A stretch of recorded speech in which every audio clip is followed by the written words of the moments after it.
Toomaas Sankaaraa hoogganaa dhugaa Afrikaa.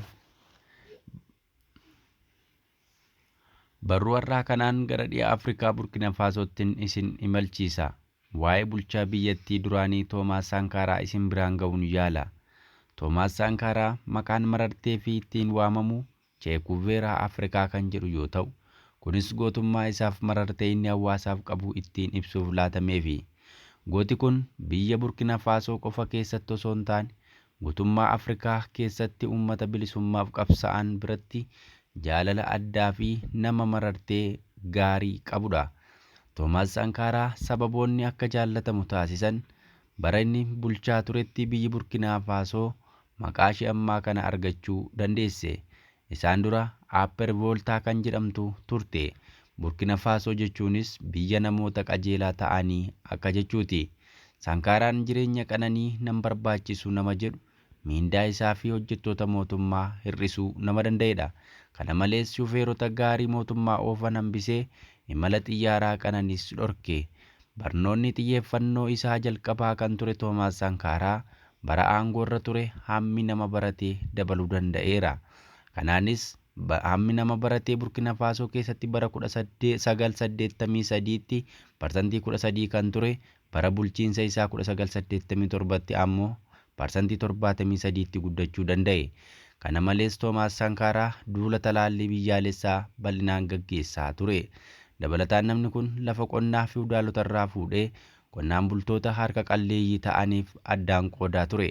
Tarkaanfiin kunis oomisha qamadii haalaan biyyattii keessatti babal'iseera. Kan nyaata sii kennu si to'ataa kan jedhu Toomaas Sankaaraan Afrikaan wal ta'uun dhiibbaa kolonii haaraa niyookolooniyaalizimii jaarmiyaalee kanneen akka IMF fi Baankii Addunyaa fuuldura dhaabbachuu qabu jechuunis waamicha dabarsaa ture. Toomaas Sankaaraa bara 1949 kan dhalate yoo ta'u, nama umurii dargaggummaan pirezidaantummaa argate keessaa isa tokkodha. Kana malees kutannoof cichoominni isaa pirezidaantota dhuma jaarraa 20ffaa Afrikaa bulchan keessaa adda taasiseera. Sankaaraan hawaasa baadiyyaaf ilaalcha addaaf kabajaa olaanaa qabaachuu isaaf akkasumas dubartootaaf illee marartee gaarii fi ilaalcha gaarii nama qabu ture. Kanaanis jaalalli inni hawaasa biraa qabu akkaan dabaleeraafi.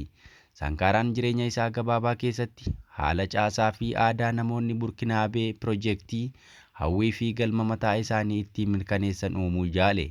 Kanaaf giddugaleessa godhachuun gosoota mala dinagdee fi hawaasummaa imaammata dhuma waraanaa dhokataa keessatti baratame irraa ifatti fagaachuu ture.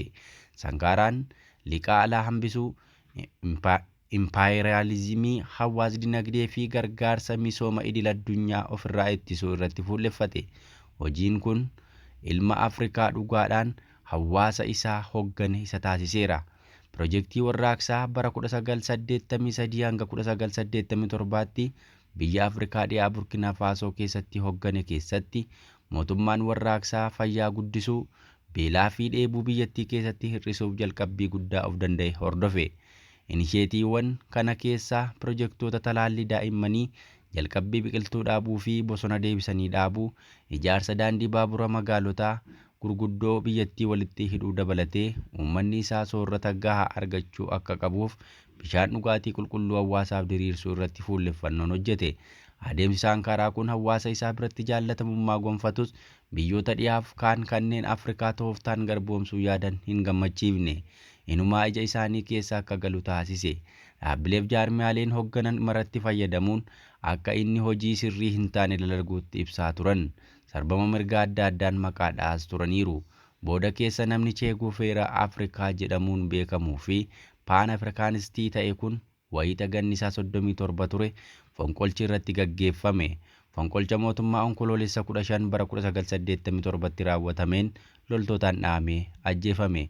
Du'a isaa kanaafis hiriyaan isaa waliin qabsoo irra turan Bilaayisee Kaampaaree harka akka keessaa qabu himama. Du'a isaa booda hiriyaan isaa kun gara aangootti dhufuu danda'eera.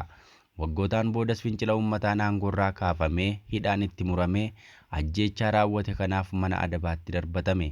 Egaan dhaggeeffattoota Finfinnee Maltiimiidiyaa seenaa gaggeessaa dhugaa kanarraa waan hubattu jennee abdanna.